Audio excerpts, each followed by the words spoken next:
Perimeter area म्हणजे परिमिती क्षेत्रफळ म्हणजे काय हे आपण पाहिलं. आता बघू त्याच्यावरची उदाहरण. वाचा. एका बसच्या चाकाचा व्यास 1.4 मीटर आहे. जर त्या बसाला एका शहरापासून दुसऱ्या शहरापर्यंत जाण्यासाठी त्या चाकाचे 20,000 फेरे होत असतील तर बसने कापलेले अंतर किती असेल? ठीक आहे. दिलेलं आहे बसचं जे चाक आहे त्याचा काय दिलेला आहे, व्यास दिलेला आहे. काय दिलेला आहे, व्यास. काय दिलेला आहे, व्यास दिलेला आहे म्हणजे डायमीटर दिलेला आहे. किती आहे तो, 1.4.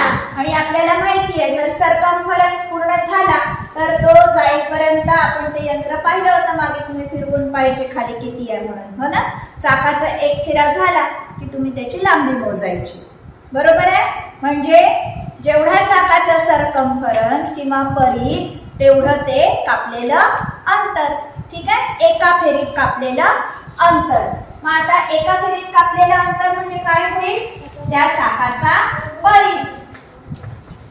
एका फेरीत कापलेले अंतर किती, चाकाचा परिघ. चाकाचा परिघ. परिघाचं सूत्र माहिती आहे तुम्हाला. चाक कशा आकाराचं असतं, हा वर्तुळ. Very good. आणि वर्तुळाचा परिघ म्हणजे 22 पाय आर किंवा आपल्याला व्यास दिलाय तर आपण सरळ सरळ लिहू पाय डी. ठीक आहे, पाय डी म्हणजे आता हा पाय पाय म्हणजे तुम्हाला माहिती आहे पायची किंमत एक तर 3.14 किंवा 22/7. आता कोणती ठेवायची हे आपल्या उदाहरणांमधल्या ज्या संख्या असतात त्याच्यावरून आपण ठरवायचं की कोणती ठेवली म्हणजे आपल्याला सोपं जाईल. बघा इथे 1.14 आहे. 7 ने सरळ सरळ भाग जातो. 1.14 ला 2चा जातो.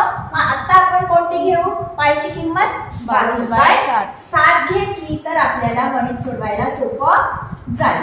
बरं, डी किती, 1.4 द्या. 7 दुने 14. एक पॉइंट आहे म्हणून 2 नंतर पॉइंट आला. ठीक आहे, 1.4 भागिले 7 म्हणजे किती, 0.2. ठीक, याचा गुणाकार करा. काय होईल, 22 दुने 44. एक पॉइंट आहे म्हणून इथे आला पॉइंट. ठीक, हे काय आहे, मीटर. 4.4 काय झाला, मीटर. 4.4 किती फेरीत कापलं, एका फेरीत. किती फेऱ्या केल्या आहेत, 20,000. मग ह्या 4.4 ला आपल्याला काय करावं लागेल, 20,000 ने गुणावं लागेल. बरोबर, चला करा गुणाकार. 4.4 गुणिला 20,000. 44 समजा याला. 44 गुणे 88. 88 पूर्ण समजा शून्य धरे. हा किती होईल, 4 शून्य आपल्याला इथे द्यावा लागेल. तर उत्तर आलं 88,000. ठीक आहे, एक शून्य गेला आपला पॉइंट. इथे एक पॉइंट असल्यामुळे किती आलं हे काय आहे, हे काय आहे, कशामध्ये आलंय उत्तर, कशामध्ये मिळालं आपल्याला, मीटर मध्ये. पण इथे 88,000 मीटर आहे का, नाही. पण काय आहे, 88,000 म्हणजेच काय, हे 3 शून्य कापून टाकले तर इथे काय लागेल, 3 शून्याच्या बदल्यात किलो लागेल. आणि हे उत्तर इथे आहे. ठीक आहे, 88 किलोमीटर. ठीक आहे, सगळी सूत्र आठवायची, समजून घ्यायचं उदाहरण आधी काय विचारलंय, कसं विचारलंय आणि त्याच्यानंतर काय काय दिलेले आहे त्याच्यावरून काय विचारलेलं आहे ते काढायचं. आलं लक्षात. वाचा.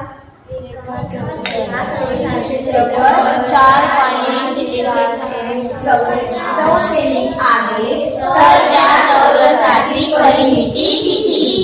ठीक आहे, परिमिती काढायची म्हणजे आपल्याला काय माहिती पाहिजे, चौरस आहे म्हणून चौरसाच्या काय माहिती लागेल आपल्याला. परिमितीचं सूत्र काय आहे, बाजू गुणिला 4 किंवा 4 इंटू साईड, बाजूची चौपट.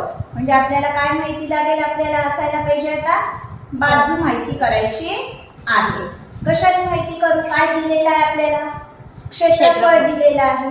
क्षेत्रफळ म्हणजे काय? चौरसाचं क्षेत्रफळाचं सूत्र काय होतं? Side square. Side square. ठीक आहे. मग आता जर साईड स्क्वेअर एरिया बरोबर साईड स्क्वेअर बरोबर किती आहे? 4.41. ठीक आहे. साईडचा वर्ग आहे म्हणजे आपल्याला फक्त साईड काढायची असेल तर काय होईल? 4.41 चा वर्गमूळ होईल. स्क्वेअर रूट होईल. ठीक आहे. 4.41 कशाचा वर्ग आहे? 21 चा वर्ग आहे. इथे पॉइंट आहे म्हणजे आपल्या इथे पॉइंट येईल. ठीक आहे. वर्गमूळ असल्यामुळे हा काय आलं मग आपलं? हे कशाचं मिळालं आपल्याला? की साईडची लांबी किती आहे? 2.1 काय? सेंटीमीटर. ठीक आहे. आता तुम्हाला परिमिती काढता येईल. पेरिमीटर ऑफ स्क्वेअर काय आहे? Perimeter of square 4 into side. 4 into 2.1 किती आलं? 4 1 4, 4 गुणे 8, 8.4. 8.4 काय? सेंटीमीटर. बघा आहे का? बघा हा इथे सुद्धा तुम्हाला 8.4 दिसत आहे पण 8.4 काय आहे? इथे चौ सेमी आहे. परिमितीचा एकक काय असतं नेहमी? फक्त सेंटीमीटर मीटर वगैरे.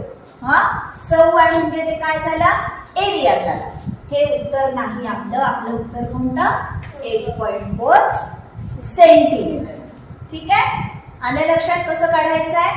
एक दिलेलं असेल दुसरं काढायचं. जर कधी परिमिती दिलेली असेल आणि तुम्हाला क्षेत्रफळ विचारलेलं असू शकतं. ठीक आहे. एका आकृती बागेची लांबी ही रुंदीच्या पातळीच्या पट असून त्या बागेला 4 पदरी कुंपण घालण्यासाठी दर मीटरला 36 प्रमाणे 1,19,600 खर्च येतो. तर त्या बागेची रुंदी किती? ठीक आहे. काय दिलं आहे आपल्याला? लांबी रुंदी अशी प्रत्यक्ष दिलेली नाही. फक्त काय म्हटलेलं आहे? लांबी ही रुंदीच्या 5/4 पट आहे. हा आणि काय सांगितलेलं काय आहे? त्याला काय करायचं आहे? त्या बागेला 4 पदरी कुंपण घालायचंय. ठीक आहे. तो कुंपण घालण्यासाठी दर मीटरला 36 रुपये याप्रमाणे खर्च येतो आहे. हा तर आपल्याला काय काढावं लागेल? म्हणजे कुंपण घालायचं आहे म्हणजे आधी आपल्याला काय काढावं लागेल? त्या आयताकृती बागेचं कुंपण घालायचंय. परिमिती फक्त कुंपण बाहेरून असतं. कुंपण आत असतं का? नाही. मग काय? परिमिती. हा आधी हे आपल्याला समजून घ्यायचंय की काढायचं काय आहे ते आधी आपण समजून घ्यायचंय वाचून. काय काढायचं आहे? मग परिमिती काढायची आहे. ठीक आहे. आणि किती पदरी कुंपण घालायचं आहे? 4 पदरी. ठीक. आधी आपण काढू 36. एका मीटरला 36 असा 1,29,600 आहे. आधी आपण काय काढू? मग 4 पदराचे किती मीटर होतील ते आपल्याला काढावं लागेल. कशावरून काढता येईल? ते आपल्याला जो खर्च आहे एकूण खर्च त्याला आपण एका मीटरच्या खर्चाने भागलं म्हणजे आपल्याला एकूण किती मीटर झाले 4 पदराचे मिळतील आपल्याला. ठीक आहे. काय करू मग? 1,29,600 ला आपण 36 नी भागणार. ठीक आहे. याचं उत्तर येतं 3,600 मीटर. ठीक आहे. पण हे 3,600 किती पदराचे आहेत? 4. किती पदराचे आहे? 4. म्हणजे आपल्याला अजूनही परिमिती मिळालेली नाही. मग ह्याला पूर्ण ह्याला आपल्याला परत कितीने भागावं लागेल? 4 ने भागावं लागेल. तेव्हा आपल्याला मिळेल परिमिती. ठीक आहे. 4 ने भागलं काय आलं आपलं उत्तर? 900 मीटर ही आली काय? परिमिती. ठीक आहे. पण आपल्याला दिलेला आहे लांबी आणि रुंदी कशाच्या स्वरूपात दिलेली आहे? लांबी ही रुंदीच्या 5/4 पट आहे एवढं आपल्याला सांगितलं आहे. ठीक आहे. आपण समजा रुंदी घेऊ x, लांबी काय होईल 5/4 पट म्हणजे 5x/4.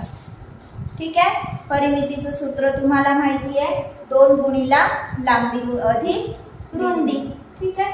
म्हणजे 2 लांबी अधिक रुंदी किती. आता आपण डायरेक्ट करू, x + 5x/4 म्हणजे आपण तिरका गुणाकार करून हा 4x + 5x किती झाला 9x बाय खाली घेऊ 4 आली आपली परिमिती. पण परिमिती आपल्याला मिळालेली आहे 900, म्हणजे हे बरोबर काय लिहू आपण 900. ठीक आहे. आता आपल्याला काढायची आहे तशी पण रुंदी, आणि रुंदी बरोबर आपण घेतलेला आहे x, म्हणजे या x ची किंमत काढणे आहे. ठीक आहे.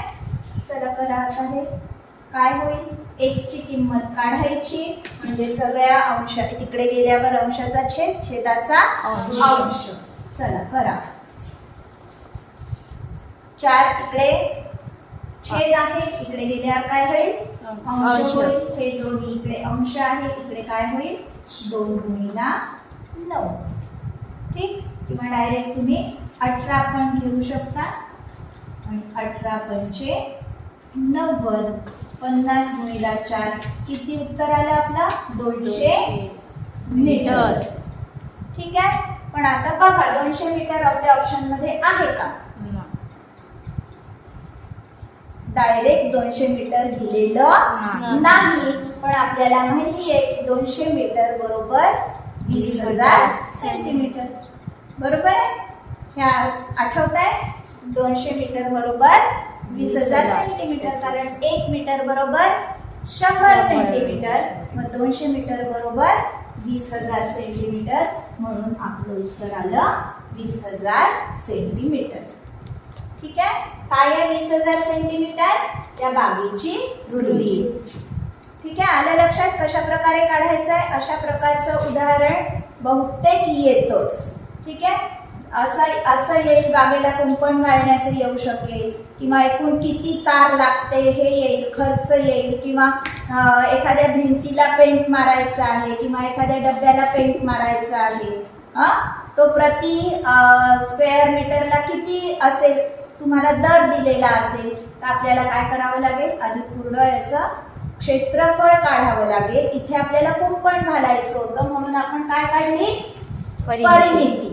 ठीक आहे. पण एखाद्या भिंतीला रंग लावायचा आहे आणि त्याचा दर दिला, रंग लावण्याचा 1 स्क्वेअर मीटरला इतका आहे. तर पूर्ण भिंतीला किती, आणि त्या भिंतीचं लांबी रुंदी वगैरे प्रत्यक्ष दिले असेल, नाही तर ह्या स्वरूपात दिलेले असेल, तर तुम्हाला काढता येईल. ठीक आहे. त्या ठिकाणी काय काढावं लागेल आपल्याला, पूर्ण भिंतीला पेंट मारायचं आहे अशा ठिकाणी भिंतीचं काय काढावं लागेल क्षेत्रफळ. ठीक आहे. आलं लक्षात. एका त्रिकोणाच्या बाजूंचे गुणोत्तर 3/4 4/5 असे आहे. त्रिकोणाची परिमिती 24 सेंटीमीटर असल्यास त्या त्रिकोणाच्या सर्वात मोठ्या बाजूची लांबी किती विचारलेलं आहे. ठीक आहे. आता हे समजा गुणोत्तर दिलेलं आहे, त्याच्यासाठी आपण समजा आधी एक x घेऊ, म्हणजे काय होईल आपल्या बाजू, एक होईल 3x, दुसरी होईल 4x, तिसरी होईल 5x. यांची बेरीज म्हणजे आपली काय परिमिती. या तिन्हीची बेरीज म्हणजे आपली परिमिती.